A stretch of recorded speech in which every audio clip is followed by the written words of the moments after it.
So yesterday I talked about don't let your kids beat you up, and what I meant was don't let them wake up first. Don't let them beat you up and out of bed and going about your day.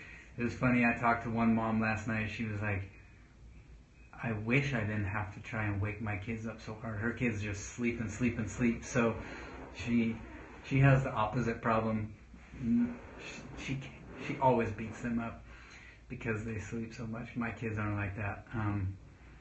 And Candace, hey.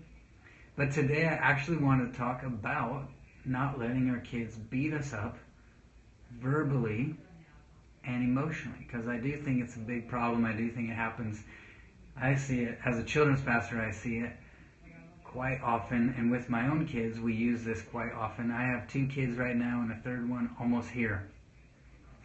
My daughter is 5.5. My son is 3, and we're about to have a little baby. So not too many, not 5, like some of you guys. Yeah, homeschooling. I can feel you. We do homeschool too with our daughter. So this will probably help you. Today, what I'm going to share is probably going to help you, because none of us want our kids to beat us up verbally, emotionally. None of us want to allow their tone of voice to cause injury, both to us as their parents and to their siblings. So I wanted to give you just a simple little tool, some simple little thoughts on how to help that. You know, what happens most of the time is, let's say our kids are yelling, our kids are raising their tone of voice, our kids are frustrated, and it's obvious in the way they're talking to us or their brothers and sisters that they are very frustrated, and it's causing pain, and it's hurting either us or them.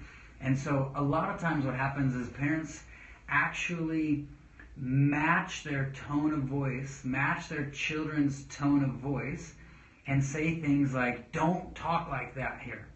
Don't use your words like that. Don't speak like that. Don't use that tone of voice with me. But we don't realize what the problem is we actually took our tone of voice and brought it up to where they were, and we are now using the tone of voice that we don't want them to use. And so we're obviously not setting an example there. So my kids are still a bit young, and I got this initially from Danny Silk, who's the genius. If you don't know him, just look him up, Danny Silk. He's awesome. And so what happens is, yep, we have some kids in kids' church with the same problem. I'm listening, and this actually works for them too. What I'm going to tell you actually works for them too. It only really works though if you don't match their tone of voice. If you want to change your child's tone of voice to be something other than what they're giving you, you can't match it. Otherwise, all you do is perpetuate it. Like, how are they going to calm down when you just got wound up? And how are they going to settle down when you just got riled up? And now you're at their level. How are they going to come down? So the secret is to keep our tone of voice where we want it to be. What I found with my kids, so say my kids are yelling, getting upset, the frustration's there, the tension's there, they're just upset, right? You can say, hey, I'd love to keep talking as soon as your voice sounds calm. And then you don't talk.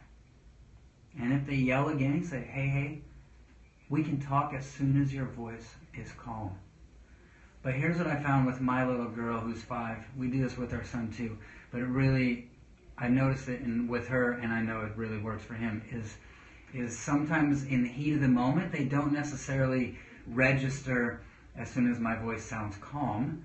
So I changed the language to, hey, we can talk as soon as your voice sounds like mine. And now I'm actually, if their tone of voice is up here, I'm keeping my tone of voice right here. And I say, hey, we can talk. And that's a good point too. We can talk as soon as your voice sounds like mine. Let me know when you're ready to talk. Or I'll say too, I'll know when you're ready to talk when your voice sounds like mine. And if she gets even more mad, if your kids get even more mad, then say, no problem, I got time, I'll wait. When your voice sounds like mine, we can talk. And you gotta let them yell it out sometimes, and if they're upset and they're mad, if you respond to them, they don't believe you that you are going to talk to them when their voice sounds like yours.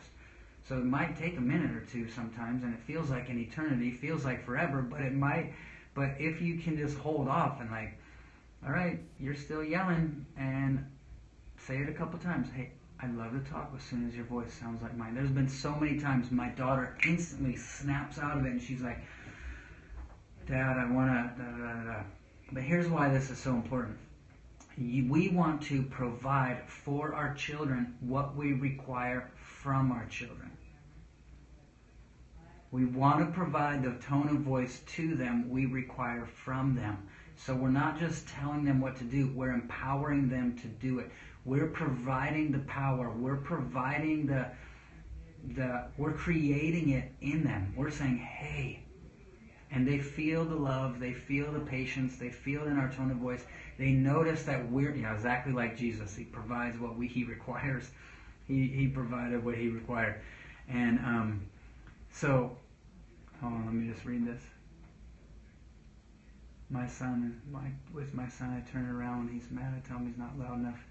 Yeah, that can work too. Sometimes they get louder and louder. As long as it turns happy. Sometimes that doesn't turn very happy. That just turns more anger. Or it can turn super funny and happy. But what you're teaching is you're providing the tone of voice to your children you want from them. You're actually empowering them, and you're teaching them to control themselves. You're teaching them that, hey, if you want to talk to me in our house, then this is how we talk. This is how we want to talk. We don't want an atmosphere of frustration and anger and craziness. So I'm going to be the role model here and create it. I'm going to provide it, and I'm going to wait until you actually come to that level. Most parents can't wait, and they let their kids beat them up, or they stomp around the room, and then we give into it, and we match their tone, we match their anger, we match their emotional state, and we just give in to them instead of them giving in to us. And we create an atmosphere we don't actually want instead of letting them come and join the atmosphere we created. So anyway, that's pretty much all I wanted to say. Provide for them what you want from them. Provide the tone of voice you want from them. Instead of matching them, and those are my tricks. I don't say all the time like, hey, I'd love to talk when your voice is calm. I say, hey, I'd love to talk when your voice sounds like mine. And they know, I gotta sound like that. My son, it's whining. So he'll be whining. Say, buddy, we can chat as soon as your voice sounds like mine. Boom. Do I think Elijah is coming? Well, it's a prophecy. But we're not going to talk about that on here. And somebody asked a question from yesterday. Somebody tweeted me or something and asked a question and said, hey, what's your wife's routine? Because I talked about me waking up in the morning because I don't let my kids beat me up. I beat them up in the mornings. And yeah, exactly. Sounds like what powerful people do. And someone said, what's your wife's routine? She's a stay-at-home mom as well, work-at-home mom. What's your wife's routine? And right now, because she's pregnant, her routine is to sleep as long as she possibly can. She's starting to feel better right now, and so she's actually getting up a bit earlier, but she likes to have a lot of stuff done too before the kids wake up so she can give them their attention, and she actually saves their contributions that we have for our kids. So like my daughter helps with the horse and the chickens, my son helps with the dog food, so we save certain things so that when they wake up we can have breakfast and we can go about that. But so she's kind of getting back into her routine. Maybe I can tell you more about that later, but there it is, part 2. Don't let your kids beat you up. Hey, by the way, you can send me a tweet or you can comment on here any other questions you have, or on my website right now we just brought up something else. Let me come back and see. Yes, good. Use that advice. Take it. Yeah. You can go into their room and say, hey, just reminding you, we can talk about this. I want to help you. I want to do this. I want to chat with you. I want to work this out. But I'll only do it when your voice sounds like mine. It's good. All right, what was I saying? Oh, yeah. On our website right now we built this thing that says if you're a children's pastor, click here and you get free things, free messages. If you're a parent, click here and you get free messages. So I'm giving free things, and you can sign up for the mailing list so we can let you know more about these. But it also gives you a place to ask really specific questions. So if you're a children's pastor following me, I know I have both worlds kind of happening at the same time. If you're a children's pastor, you can go on there at SethDahl.com and you can click I'm a children's pastor, and you can get a free message, and you can also ask a question. It says, what's your top question about children's ministry? So you can ask questions about children's ministry. Pretty soon I'm going to do a series on here about classroom management and managing classrooms. It's probably going to be 6 parts. I'm going to do it on here. You'll want to be watching for that. It'll probably help with the home as well, but it's more specifically designed for classrooms with a lot of children, or more children than just 2 or 3, 4 or 5.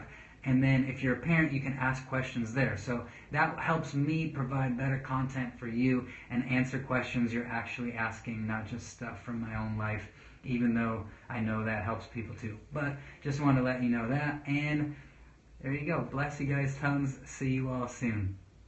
Part 2, don't let your kids beat you up. Provide for them what you require from them in tone of voice. See you later.